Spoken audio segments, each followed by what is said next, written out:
Alright, what's up everybody, this is Sam from Bet. In this video I'll be doing my card predictions for UFC on ESPN 40, Hill versus Santos. As always, let's go through the previous cards results, then on to the picks and the bets, and at the ending, and then on to the breakdowns. So for the previous cards, guys, I risked 5.6, it came back 5.74, so which is 0.14 profit. For the event, 3%, so it was a tiny profit here, almost nothing. But this is what I showed to you guys. I had some props in that cashed nicely, such as Alex Morono by decision. I did not show that here. I had that on the Patreon. So, by the way, if you'd like to support the channel, I have a Patreon. I can show you guys in the ending. But nonetheless, shout out to the patrons that are still there, keeping the channel running. Thanks a lot, guys. But these are the results for the previous cards. So let's get into this card picks and bets and breakdowns. I don't have much here, guys. The reason is I was not able really to take a good look on everything. I tried to search some fights that I thought that I could bet or that I saw some value. Didn't quite find much, but anyway, at least I got some bets in.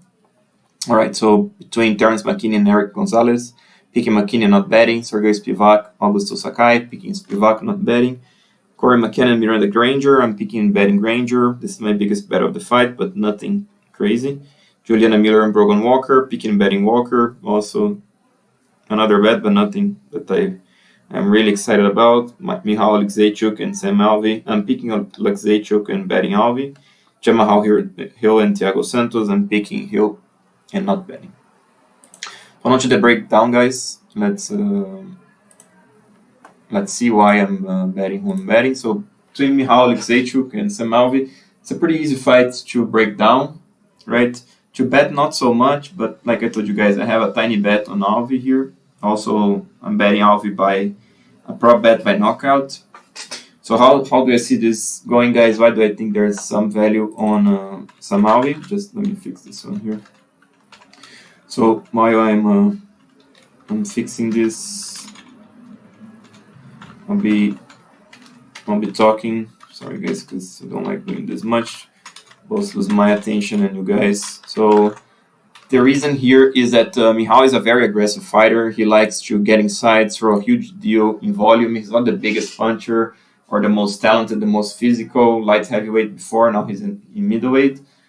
But he's fighting Alvey here, who's a big middleweight, right? He even got the weight in the second try there in the weighting. So you can tell how it's tough for him to cut weight. Plus he's now 36, is he? 36 probably. So that doesn't help any longer.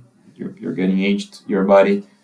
It's not easy to cut weight any longer. So Michal has all the tools here to move forward and basically either finish Sam Alvey by knockout, right, like round 2, round 3, by accumulating damage, or even winning a clean decision if we cannot knock Sam Alvey out. So why am I betting Alvey here, guys? The reason is, again, Michal is over aggressive, right? He's gonna take chances. He's gonna get hit. Sam Alvey is an excellent counter puncher. He doesn't have the volume, obviously. His weight very long. So to bet Sam Alvey is always very tricky. You have to be ready to, just be ready to lose your money basically if you're betting Sam Alvey, because the guy not gonna do anything spectacular. But he's patient. He's gonna wait when Michal drops the hand. When Michal starts throwing, he will throw back, right? Sam Alvey doesn't have the power that he had like 5 years ago, but still he has some power. And again, guys, Michal is over aggressive. I could see Sam Alvey fighting that right hook, his southpaw, finding a right hook, right, or even throw a flurry that rarely he does, but he can, right, and then finding a clean shot and dropping Michal, finishing him, right.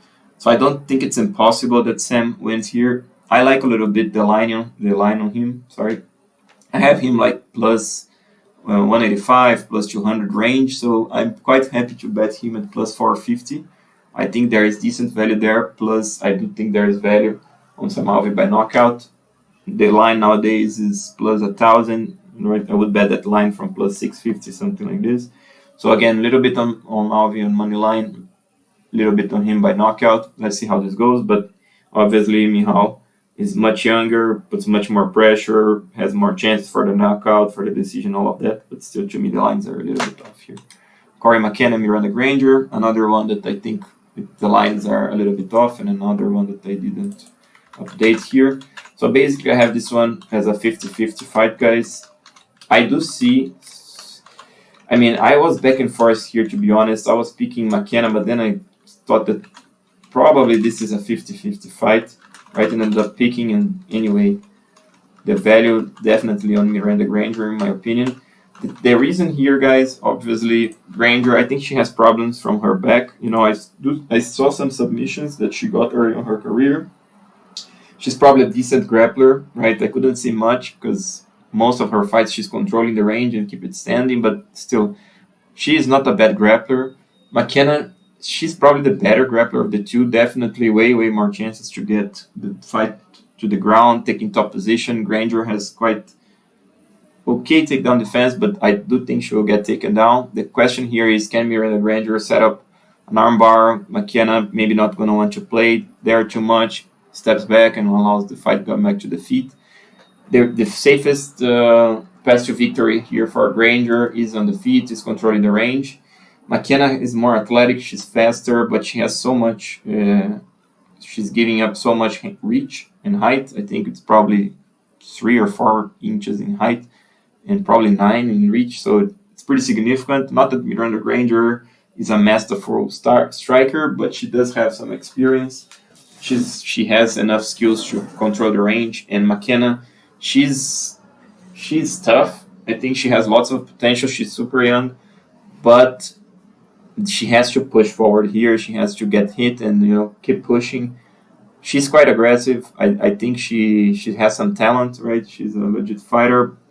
Still, I'm not sure that she's going to keep pushing here, right? So that's why I end up getting close to a 50-50 here. So I'll just take a shot here, pick Miranda. I think that there's a possibility that Corey just takes her down and does her thing right from top. Obviously, I'm going to be frustrated if that happens, but I think there's a real possibility of that. But anyway, I think a Granger is the way to go in terms of bet, right? I wouldn't bet McKenna the current line, that's for sure. So let's see how this goes. I'm going with Miranda Granger by decision. I'm betting her a little bit too by decision in a prop bet. Also, Miranda Granger by submission is not impossible, guys. Like I told you guys, she has a decent armbar. I don't know if McKenna slips on that. Never know. So Granger by submission plus 1,500. I think there's value there too. Sergei Spivak and Augusto Sakai. Another one pretty easy to break down. The question here is, will Spivak impose the wrestling, take him down, hold him down? Most likely yes. Sakai doesn't have the best takedown defense. It's not bad, but it's not good. It's neither not good. Spivak, sambo wrestler, not the most imposing figure in the heavyweight, but good technique, finds right timing, and he knows what he has to do to win this fight. Still, I don't think Spivak is a lock or anything, right? Sakai has a black belt in BJJ.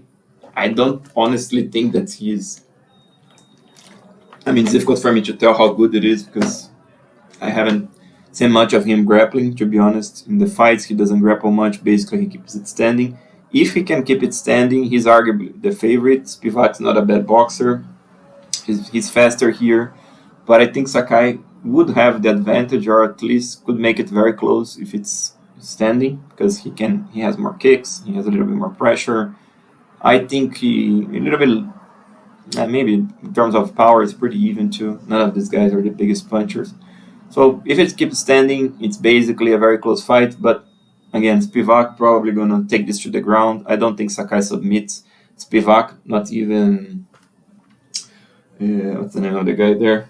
The boa constrictor, forgot his name. I have his face on my head now, but not the name. Never mind. So yeah, the guy there couldn't.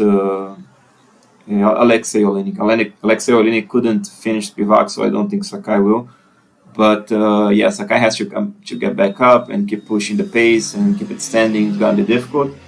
But anyway, I don't want to bet Spivak now at minus 330. Some people bet him at minus 250. Probably it was a good bet. I decided not to because I don't want to bet Spivak on that line. But Anyway, let's see how it goes. The pick is pivot by decision.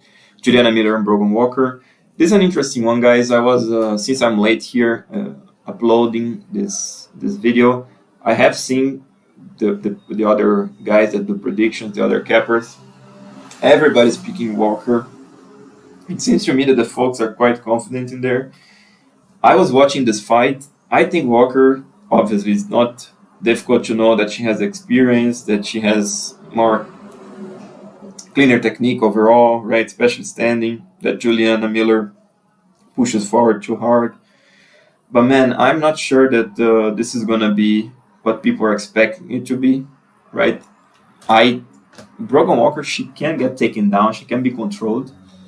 The problem here is that Juliana Miller, she doesn't set up things, she just basically goes for body locks right off the bat and keeps pushing, going physical in the clinch, trying to muscle girls to the ground. It's not much technique. She also doesn't hide the takedowns behind the punches. So there is the argument there that Brogan Walker gonna see things coming. She can stuff. She knows what to do. This is all true. Still, I think Miller has quite a significant, not quite significant. It's slightly significant advantage in physical skills. She's taller. She's much younger. That's especially that, right? She's 26. Walker is 33. So that is significant, guys. But nonetheless, Walker, it looks like she's a long-term athlete, right? She's been around basically forever. She fought big names like Erin Blanchfield, Miranda Maverick, right? Pearl Gonzalez. She has definitely the experience, right? But I don't know, man. I think Miller gonna go clinch, right? She's probably gonna lose the first round. I think Brogan Walker on the first round probably gonna be still strong. I'm very curious what's gonna happen from the second. On the third, I'm quite sure that Juliana Miller gonna be able to take her to the ground because I saw some fight. I think it was Miller against, I forgot the name of the girl. It was also another young girl, like another 26-year-old in the Invicta fight. She was pushing the pace like insane. The girl was more technical than her, and then she was losing. She lost the first two rounds, but in the third, she was eventually be able to take the girl down. The girl again was. Let me stop talking. The girl. Let me see it. So Juliana Miller, just not to. Not to keep saying the girl. The name was Claire Guthrie. So Claire Guthrie was able to basically win the first two rounds. Miller was way too aggressive, and then. But anyway, she was in Guthrie, pretty strong too, pretty young. And at the end, Miller imposed her physicality, got the third round. I think this could be very, very close, guys. Again, I think Walker wins the first. The second is up for grabs. Miller wins the third. You could say that could be one of those fights that Miller wins just based on aggression. People are going to say, oh, it was a robbery. Walker did much more damage, landed much more shots, yada, yada, yada, yada.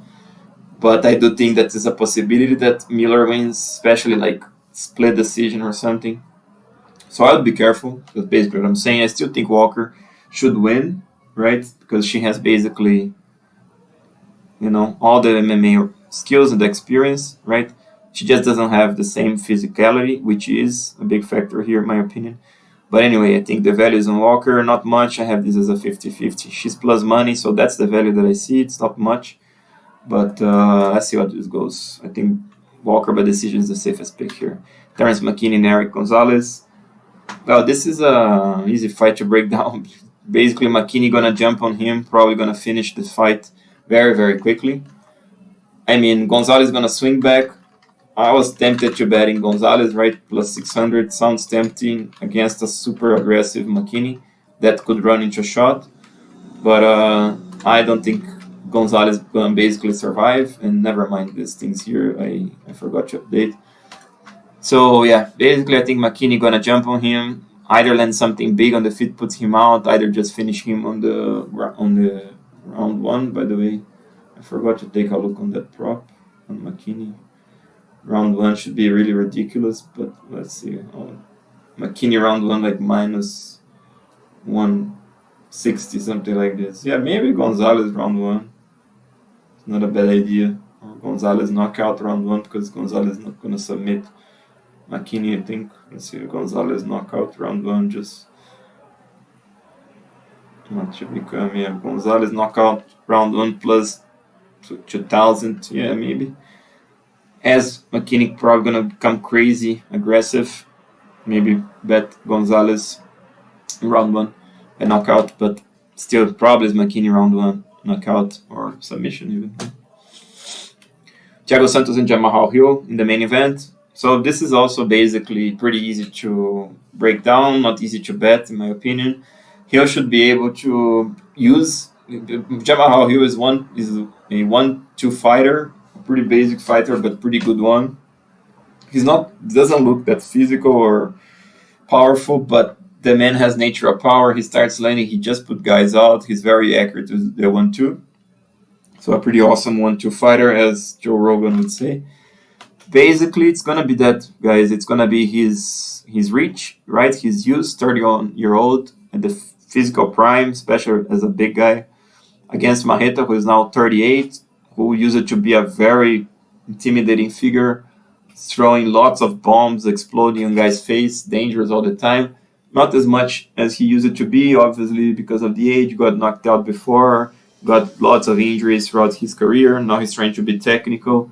He's more technical, right? At least he has more tools, okay, in terms of more kicks, more experience striking, all of that, but probably going to be Jamal Hill throwing that 1-2 up the middle. Thiago probably going to survive, right? The first 2. Let's see if, when Jamal Hill actually starts landing, what's going to happen. Probably is going to get round 2, round 3, round 4 knockout. So I'm going Hill knockout, probably round 3 or round 4. And by the way, let me take a look on the prop on that.